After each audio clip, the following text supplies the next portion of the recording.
Assalamualaikum warahmatullahi wabarakatuh. Selamat malam, yang terhormat kepada Bapak Fitrian, selaku dosen pengapu dosen mata kuliah Mekatronika. Di sini kami dari kelompok 6 akan mempresentasikan tentang laporan dari robot kami. Next. Dan di sini dari kelompok kami yang beranggotakan yang pertama yaitu Briliano Wahyu Ramadan dengan NIM I0421032 dan Chandra Bagus Hartono NIM I0421033. Yang tiga yaitu Davadia Ulhak dengan NIM I0421036. Yang keempat Dava Ryan Firdaus dengan NIM I0421038. Yang kelima Samuel Maholing dengan NIM I0421132. Next. Di sini saya akan menjelaskan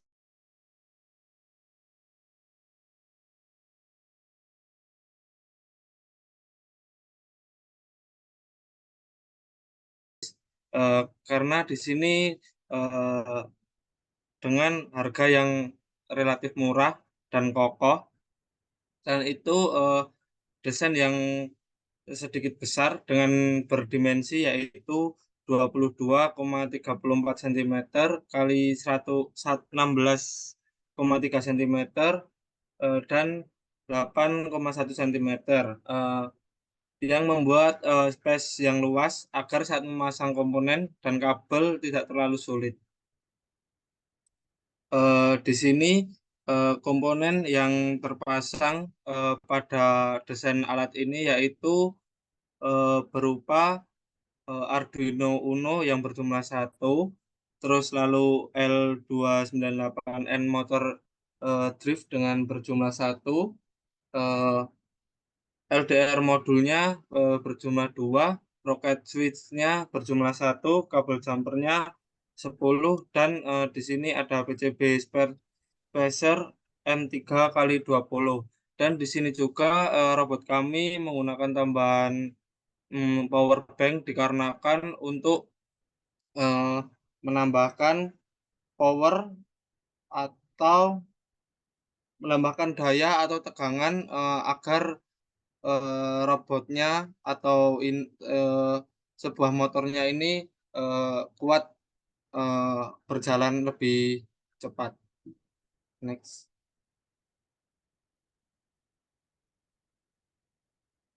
Dan di sini ukuran desainnya dari robot kami yaitu panjangnya 23 cm, lebarnya 16 cm, dan tingginya 7,5 cm.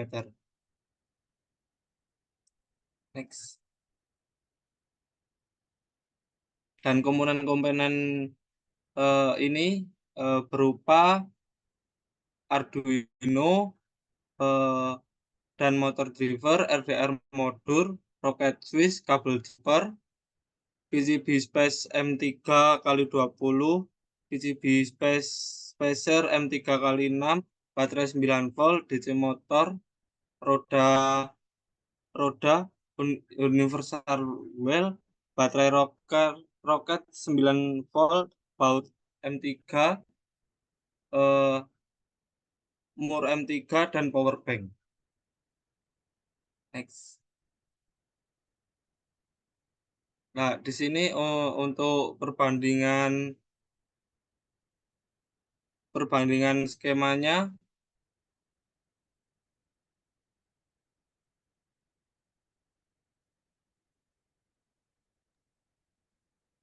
eh, Ini akan saya lanjutkan. Ini untuk perbandingan skema yang ada dua. Yang kiri itu sebelum kami membuat robotnya, yaitu saat disimulasi, dan yang kanan itu yang direalisasikan. Perbedaannya adalah bahwa yang kiri yang simulasi itu menggunakan eh, pada motor driver itu ada pin enable A dan pin enable B, di mana pin enable A itu mengatur motor kanan atau kiri, dan pin enable B itu mengatur motor kanan atau kiri, bisa diubah dari keduanya. Nah, dan juga saat simulasi kita menggunakan LED untuk indikator bahwa motor itu berjalan atau tidak. Nah, untuk yang direalisasikan, itu perbedaannya kita tidak menggunakan pin enable. Karena kan Pak saat kami mencoba menggunakan pin enable itu malah motor kami tidak bisa berjalan. Terus akhirnya kita tidak menggunakan pin enable dan juga kita menghilangkan eh, LED indikator. Karena di LDR modul sudah ada indikator bahwa sensor itu menyala atau tidak. Dan perbedaannya juga penggunaan pin di eh, yang kami realisasikan. Pinnya itu semuanya pin PWM, yaitu pin 3, 5, 6, dan juga pin 9, pin digital yang saya maksud. Untuk sensornya, output dari sensor itu masuk ke analog pin A0 dan A1.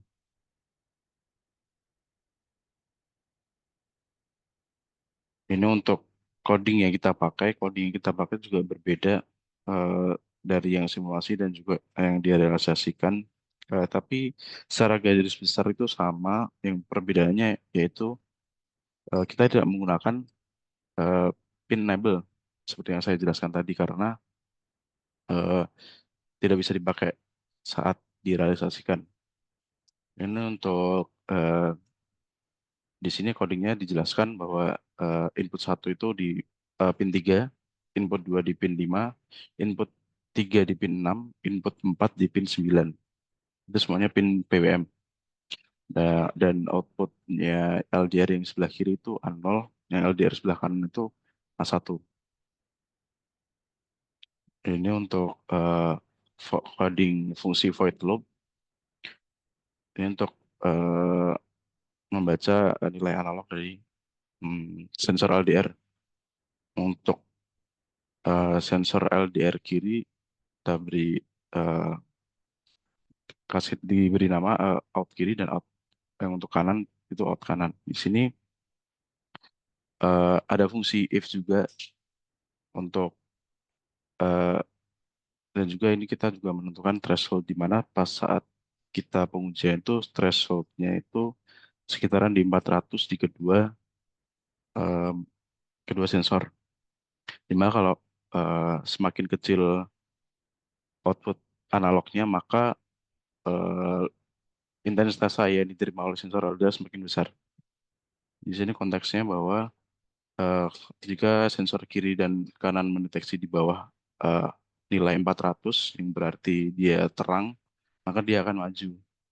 Kalau dua-duanya mendeteksi di atas 400, dia akan berhenti. Di sini berarti robot eh, kalau ada lintasan hitam, maka dia akan berhenti. Nah, ini kalau bagian sensor kiri mendeteksi hitam, sensor kiri mendeteksi hitam atau di atas 400, maka dia akan belok ke kiri. Dan kalau misal sensor kanan mendeteksi hitam di atas atau analog di atas 400, maka dia akan belok ke kanan. Nah, itu untuk eh, fungsi void, di mana kita akan mendefinisikan berhenti, belok kiri, belok kanan, maju, dan juga motor speednya. Di sini untuk motor speednya kita mengatur bahwa input 1, 2 itu motor kiri dan juga input 3, 4 itu di motor kanan. Nah, ini eh, nah, perbedaan dengan codingnya sebelumnya yaitu di bagian sini, bagian menentukan robot itu berhenti, belok, atau maju. Di mana yang sebelumnya itu kita tuh analog rate itu dikasihkan ke pin enable eh, kecepatan putarnya. Tapi di sini kita tidak, tapi kita analog rate-nya itu langsung ke input. Eh, Kekurangannya ya misal kita harus mengganti kecepatan, maka kita harus mengganti semuanya, tidak mengganti satu saja. Ini untuk saat belok robot kecepatan putar itu lebih kecil daripada saat full maju, di mana ini kalau belok kecepatan putarnya itu 220 dengan maksimal 255. Ini dikarenakan kalau mengatasi kalau misal pembacaan sensor itu kurang responsif, maka dia tidak selip atau keluar jalur.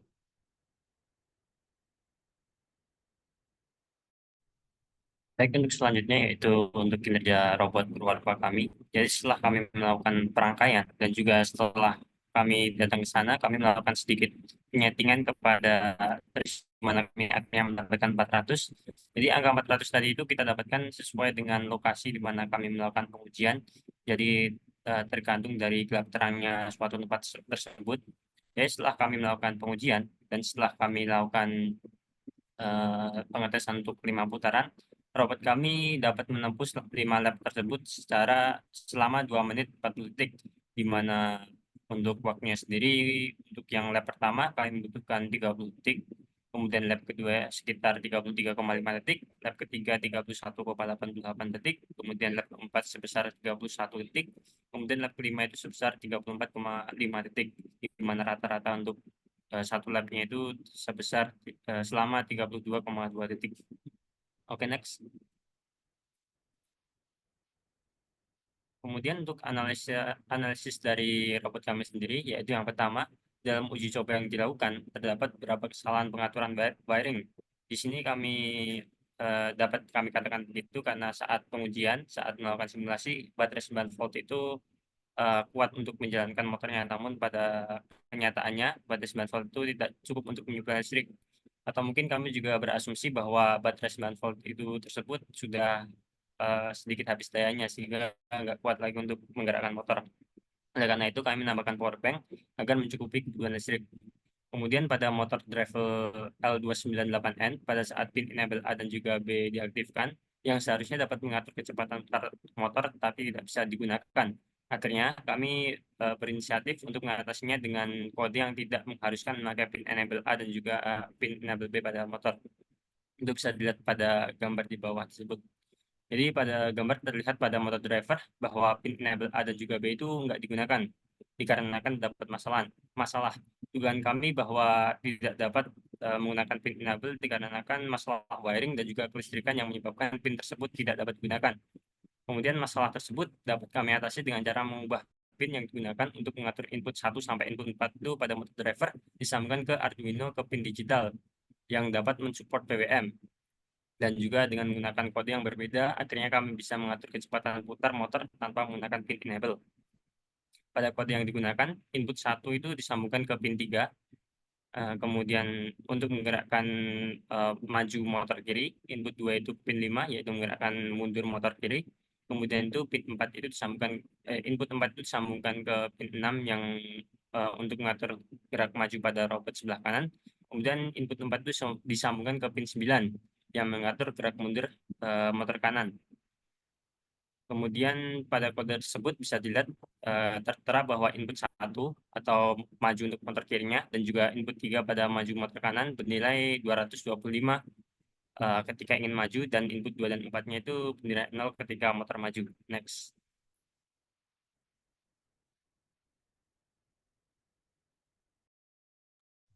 Oke, untuk selanjutnya itu ada realisasi manajemen proyeknya, di mana dalam realisasi jadwalnya itu untuk tahap atau agenda pertamanya itu riset dan desain.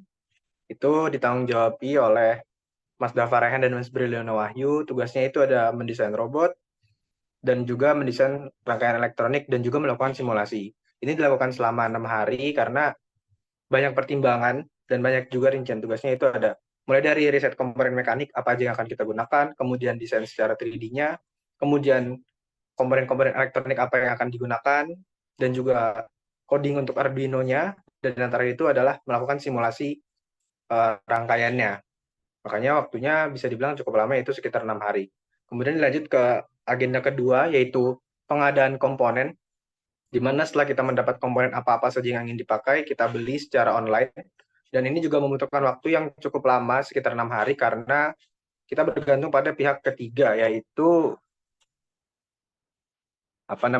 pihak jasa kurir, menunggu pengiriman itu untuk sampai.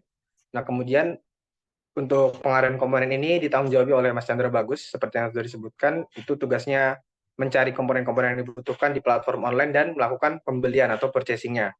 Kemudian di tahap selanjutnya yaitu ada perakitan, di mana pada tahap perakitan ini dikomandoi atau ditanggung jawabi oleh Mas Samuel Moholing, dan tugasnya itu melakukan perangkaian komponen, kemudian memasang komponen elektroniknya mulai dari wiring hingga selesai, dan juga tes coding apakah codingnya ini berjalan dan juga apakah setiap komponen seperti sensor, motor itu bisa berjalan. Itu dicoba dan dites sedikit-sedikit di bagian perakitan. Dan itu membutuhkan waktu selama 3 hari kerja karena cukup banyak pekerjaannya. Dan yang terakhir itu ada agenda testing dan evaluasi, itu dikomandoi oleh Mas Dava Diaulhaq, di mana rincian tugasnya itu melakukan pengujian pada lintasan ada di lab otomasi untuk dan juga itu nanti ada evaluasinya. Nah, ini dimakan waktu 2 hari pada minggu ketiga dan totalnya itu membutuhkan 17 hari kerja dalam rentang waktu pengerjaan proyek selama 3 minggu. Next.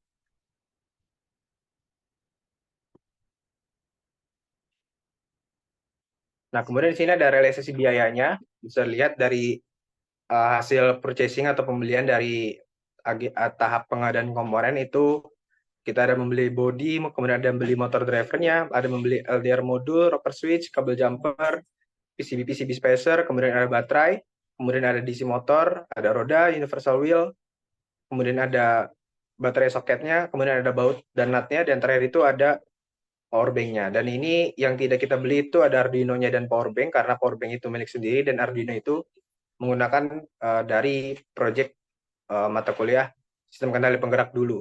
Dan totalnya itu untuk realisasi biaya yang kita keluarkan pada proyek kedua kali ini yaitu sebesar Rp125.600.000. Next. Kesimpulan berdasarkan kebijakan kesimpulan bahwa itu masuk di masa tetap di kondisi sosial digital tadi maupun untuk dapat dalam secara banyak lain sebagai yang apa yang jauh. Ini kawan yang kami buat dapat bergerak kan itu. Jadi kawan yang telah ini buat dalam apa menyelesaikan berangkat secara proses selama 32,2.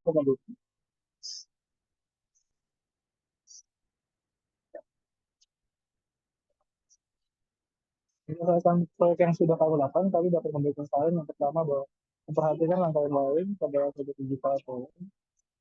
Hal ini bertujuan agar penyiapan biaya komponen yang menjadi lebih efisien. Dia menggunakan sebenarnya 1850 untuk menggantikan powerbank dari digital program.